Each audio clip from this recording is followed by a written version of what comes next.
Hello and welcome to HMTV digital.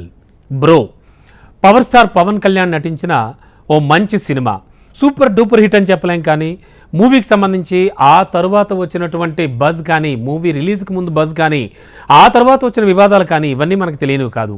మరి పవన్ కళ్యాణ్, సాయి ధరమ్ తేజ్ ముఖ్య పాత్రలో నటించిన ఈ బ్రో మూవీ గత నెలలో ప్రేక్షకుల ముందుకు వచ్చిన విషయం మనందరికీ తెలిసిందే.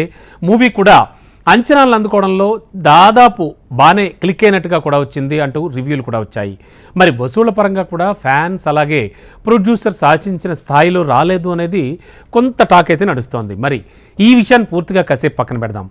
తాజాగా బ్రో సినిమా గురించి ఒక లేటెస్ట్ బజ్ ఒకటి వినిపిస్తోంది. నెట్ఫ్లిక్స్ ద్వారా స్ట్రీమింగ్ అయింది, విపరీతంగా జనాలు అయితే చూస్తున్నారు అండ్ మిలియన్స్ ఆఫ్ సబ్స్క్రైబర్స్ కూడా పెరుగుతూ వస్తున్నారని చెప్తోంది నెట్ఫ్లిక్స్. మరి గత వారం నుంచి కూడా ఈ మూవీ ట్రెండింగ్లో నిలిచింది. ఆగస్టు 21 నుంచి 27 మధ్య సేకరించిన డేటా ప్రకారం నెట్ఫ్లిక్స్లో బ్రో సినిమా కంటిన్యూగా ట్రెండింగ్లోనే ఉందట. ఇండియాలో అయితే నెట్ఫ్లిక్స్ ట్రెండింగ్లో నెంబర్ 1 స్థానంలో నిలిచిన బ్రో మూవీ ప్రపంచవ్యాప్తంగా చూసుకుంటే కనుక ఇంగ్లీష్ కాని సినిమాల విభాగంలో 7వ స్థానంలో నిలిచిందట. ఇంకొక ఇంట్రెస్టింగ్ న్యూస్ ఏంటో తెలుసా దీని గురించి?